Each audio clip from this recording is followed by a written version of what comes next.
Welcome back. We're here to answer the age-old question, which is better, Ford or Chevy, vanilla or chocolate, Batman or Superman, New York or Los Angeles? No, we're here to discuss PA equipment, portable PA. So today's video, Bose versus EV. Let the show begin. This is actually a requested video. I've talked about these subwoofers in many videos.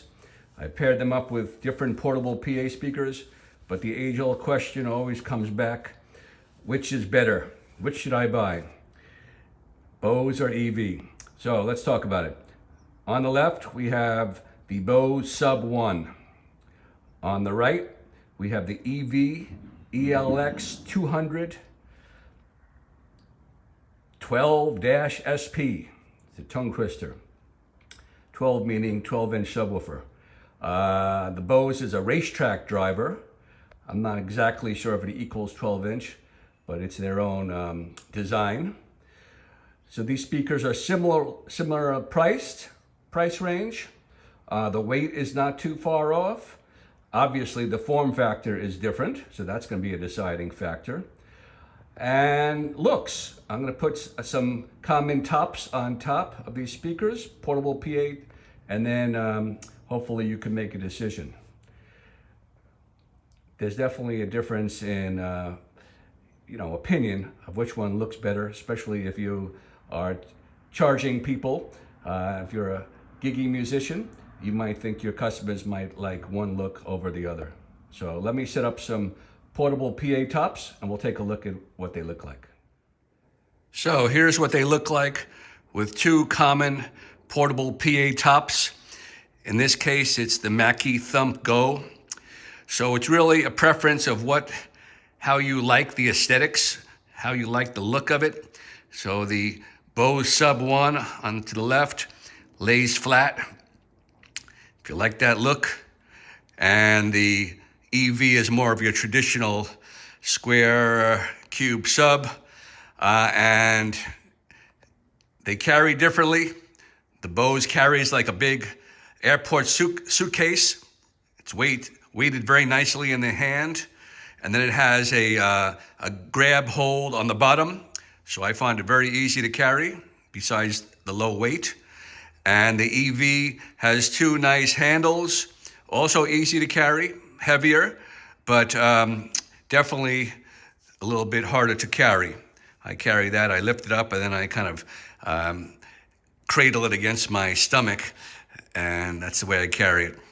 So again, both of them are easy to carry because of the low weight, but I think it comes down to aesthetics, which look you like better.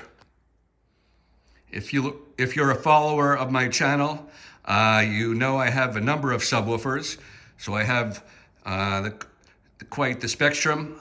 I have very light 21-pound subwoofer called the Presonus 8. You can go back and see that video. I have a medium-size subwoofer, but it's a studio sub called the KRK. I did a recent video about that. I really enjoy that one, but it's not a live PA sub. And then here is the next level up as far as weight. And then from there, I have large subwoofers. I haven't really done any videos about them. I don't really plan on doing that, but that's what I use for my miking up my drums, electronic drums. So I have a QSC K sub, which is dual 12-inch. It's really, really a great sub, but it's in the 70-pound range. So it's not portable PA anymore, and it doesn't get used much outdoors or out of the home. But indoors with my electronic drums, it's really incredible. And then I have another sub upstairs with my acoustic drums, and that's a traditional JBL 18-inch with crown amp built in and everything else, and that's, I believe, over 90 pounds. And I used to carry that thing over my shoulder, but that was a while ago, and I'm not even going to attempt it. So it's kind of stuck up in my room upstairs, and I don't gig with that at all. It's just too heavy for me. But that's obviously the next step up when you go up to the 18-inch subs. But if you need that kind of power, people will double these kind of subs up. They'll get two S1 sub 1s or two of the EVs, or if EV also has a 15-inch. That's not, I'm sorry, the next is an 18-inch, but it's not so heavy. Here's another popular pairing for portable PA, and that's the famous Bose S1 Pro. These are the original models, not the Plus model. So people have asked me, I got a pair of S1 Pros, or I got a pair of Mackie Thumb Goes. Do I need a subwoofer? And of course, the next question is, what kind of music do you play? What's your application? And the answer is, hip hop or techno, or electronic music. And the answer is definitely. You can't expect a 6.5-inch woofer, or in the Mackie case, 8-inch woofer. You can't expect them to produce any kind of low bass that techno or hip hop produces. So you're going to be missing quite the spectrum. And of course, if you play any kind of instrument, percussion instrument, or bass guitar, like I play electronic drums, you definitely need a subwoofer. You're just missing half the ball game. So when you do add a subwoofer to these type of tops, if you play within their audible range as far as max dB, it really is an incredible combination. And that was one of my very first videos. If you ever go back and see where this channel started, that was a pair of double a S1 Pro pair matched up with the Bose Sub2. Oh, I forgot to mention the Bose Sub2. I have that also. That's in the little heavier range, 56-pound range. And again, it's kind of heavy. I will definitely take either one of these more often than the Sub2 because of the weight and the large form factor. As far as which ones of these fit in your car better, you really need to go to the websites and take some measurements because they are slightly different. I better say it now before some people get angry, and that is there's going to be no sound demo. As far as a sound demo, when you're talking about bass, especially between two very similar subwoofers in output, you're not going to hear the difference unless you use, really quality microphones that I don't have. I'm just using my iPhone microphone, so it will be very, very difficult to hear the difference, and I'm not going to go through that trouble. So sorry if you've been waiting for the sound demo. So let's talk about the differences between these two subs. So number one is weight in my book. And so the lightest featherweight here is the Bose S1 Pro at 36 pounds. And I like to tell people that's the lightest subwoofer that, for live purposes, that I consider a real subwoofer. Okay, like I mentioned, I have lighter stuff, but I wouldn't gig with them. I wouldn't take them outdoors. I wouldn't play live music with them, or even backing tracks in a dance, with dancing, paying customers. So that 36-pound sub one is the lightest I would particularly go with. And the EV is a little heavier at 42 pounds, but 6 pounds is 6 pounds. If you have issues with, some people, 36 pounds is their limit. So obviously they're not going to go higher. So you got to take that in consideration. And I always say it's up to people watching these videos to make their buying decision. I'm just giving a bunch of facts about each one. I don't get paid by these companies. I'm not sponsored by anybody. So I just try to give the true facts. Okay, so you need a pole to hold them up, obviously. And I wouldn't buy the Bose pole that they give on their website. It's very pricey. You can get something half the price. Both of these are aftermarket poles that I got on Sweetwater, probably in the $30 range. But you go to the Bose website and they charge like $60, and then they'll have something kind of tricky, and they'll say this warning: no pole on this subwoofer that will hold a speaker heavier than 15 pounds. Well, guess how much a Bose S1 Pro weighs? 15 pounds. So obviously they want you to only use their speaker pole. I put my QSC K8.2 on these poles, which is 27-pound speaker with no issue. And I'm talking about on the Sub 1, and the Sub 1 didn't tip over or anything like that. It's completely stable. Okay, what else can we say as far as comparison? The main difference is the app. The Bose S1 Pro doesn't have an app, zero app. The EV has an excellent app, which is very unique for subwoofers. I believe JBL starting to put an app on subs, but most subwoofers don't have an app. I'm not going to go into the app. Probably if you look at my other videos, I'm pretty sure I went over it, I demonstrated it. But the app is really great because you can save scenes. There is different modes. One of the modes I really enjoy is called the club mode, and you flip that switch to club mode, and it's an audible difference. It sounds beefier. So I really enjoy that. But the number one thing I like about the EV app, besides that all the other EV speakers, if you have the E-Verse 8, they all work on the same app. But if you don't, if you just have the sub, I really enjoy the fact that you can control the gain of the sub from a distance. So here I'm standing back 15 feet, or you're sitting back where the audience is sitting. You have your cell phone or tablet, and you realize the bass is too much. So you just use your finger really quickly and the slider, and you cut that bass a couple of notches. You don't have to do the traditional method of running back to the back of the speaker and turning it down.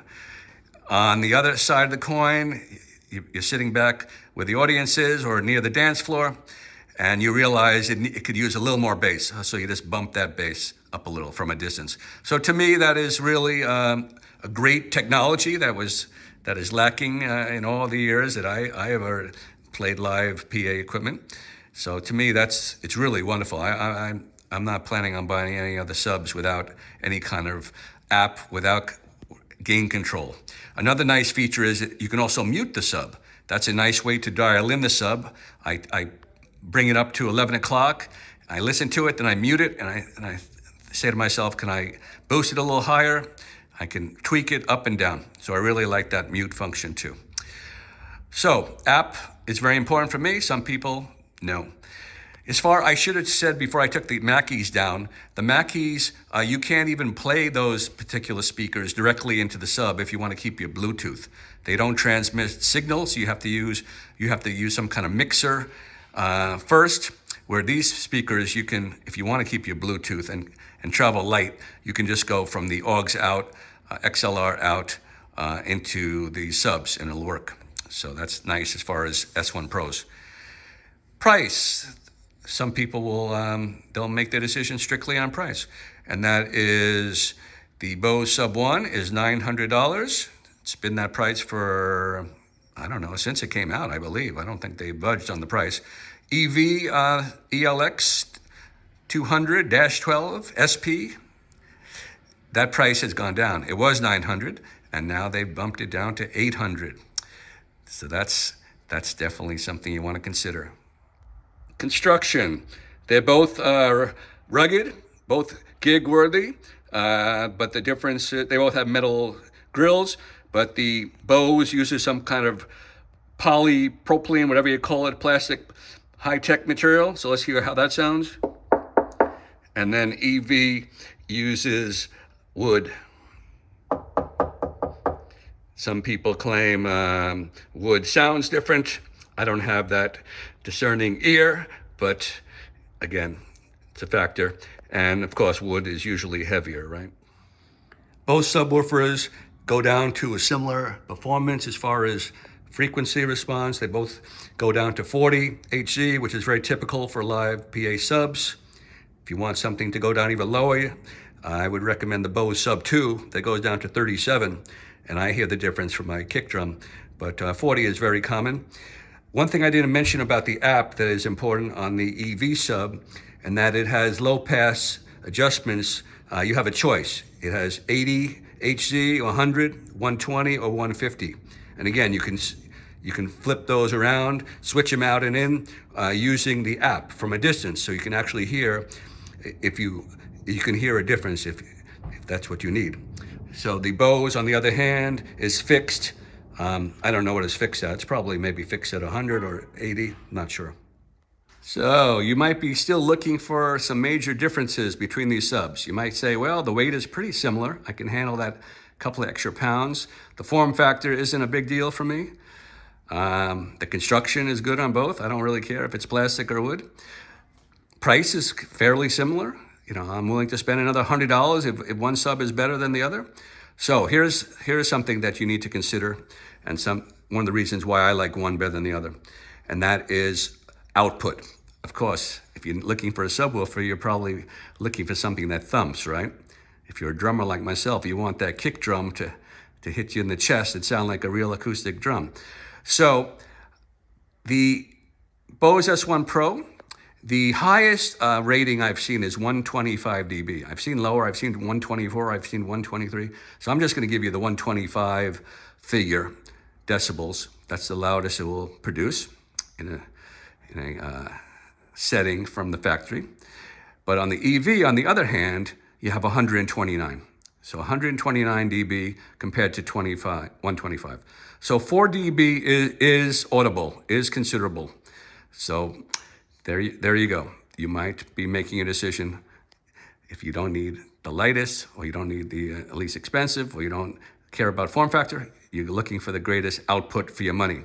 And then the EV wins in that category, 129 compared to 125. Just to give you a little comparison, my Sub 2, which is, I believe it's $1,100 or $1,200, that's only a little more power. It's 130 dB. But I hear the difference because it goes down lower. So there you go. I believe to get the double of power with a subwoofer, I believe I read you need 6 dB difference. So if I doubled up 2 S1 Pro Sub 1s, it would boost it to 6 dB difference from 125. So 4 dB is kind of close. 4 dB difference between these two subwoofers is close to 6. So it's not quite like doubling the subwoofer, but it's definitely getting there and it's audible. So definitely a big factor for myself. Max output. Let's wrap this video up. So going back to the original question, which is better, Ford or Chevy? Well, I say Chevy. I like Corvettes better than your Mustang. The Rolling Stones or the Beatles? I say Beatles. Vanilla or chocolate ice cream? I take vanilla. New York or LA? Well, I was born in New York. I'll take New York. EV or Bose in portable PA? I'm gonna go with EV. It's actually cheaper, $100 cheaper. I don't mind the form factor. It's a little heavier. I can handle that weight, and it's a louder sub. And of course, it has that incredible app. So it's definitely hands down for me, for my personal use. I'll take the EV any day in a live situation. I've used the Bose Sub1 outdoors. I have got it to bottom out. Bottom out means if you play it loud enough, you can hear some nasty metallic woofer hitting the enclosure. I never heard the EV bottom out, but maybe I wasn't listening or playing as loud. But that's, whatever. That's it. Now, there is one reason why I would pick the Bose Sub1 over the EV, and that is what you're looking at right now. If you're pairing it up with the S1 Pros or the S1 Pro Plus, then I would go with the Sub1 because it has a feature on the Sub1, high pass feature that is tailored for the top. And so it does it automatically and it sets it properly, where the EV, you don't have that luxury. So definitely, if you have S1 Pros, stick with the Sub1. If you have any other top, like the Mackie Thumbco or EV, or another EV or QSC, Turbo Sound, I would go with the EV line. Here we go again, my viewers are saying. I present this external power source on almost every video I'm making. And again, I'm not getting a dime from any sponsor. This is called the Ecoflow Pro. There are some people on YouTube, if you order their product, they get a kickback from the company. That's not my case. I'm just recommending things that I know work and can help people in the hobby that I'm involved in. Anyway, so this is the Ecoflow Pro, 600 watts, and it will power either one of these subs easily. I believe the Sub 1 even draws a little more power than the EV. Not much. I wouldn't base my buying decision on that. But this Ecoflow Pro, $479 on Amazon. I'll put the link down. It powers the Sub 2, which is much more powerful and no issue. I never did mention the power, even though I don't really go by specs of power watts. Most people just say go by dB, max dBs. But if you want to know the specs, the Bose Sub1 is 480 watts. The EV, again, it's very generous. I don't know if it's true or not. They're claiming 1,200 watts. There's not that much difference. And for example, the Bose Sub2 has 1,000 watts, and this Ecoflow Pro will run it easily for 4 to 6 hours, depending on what kind of music you're playing and how loud you play. The louder you play, the runtime will be less. If you're playing hip hop, rap, electronica, it will strain that power supply and you'll have lower runtime. But I've never done any formal long-term testing in a gig, so don't ask me too many questions about this. But figure at least 4 hours, probably more like 6 or maybe more. Who knows? I should point out the Bose that you see here does come with this thin slip cover. People complain how thin it is, but it really is better than nothing. It's not too bad, and it doesn't add weight. On the other hand, the ELX cover that I presented, that was purchased separately. You get nothing with the sub, and that was $80. So when you're considering price, that the Bose is $100 more, well, if you have to go out and buy the cover for the ELX for another $80, well, now it's only $20 difference. Hope you enjoyed this video. Again, both of these subwoofers, either one, will transform the sound of a micro top, 6.5 inch to 8 inch, or even 10 inch top. Those tops don't have bass. You know, I've had people ask me, can I play techno with my Bose S1? No, you need a subwoofer. So either of these will do the trick. Hope you enjoyed. This is Bill. Later.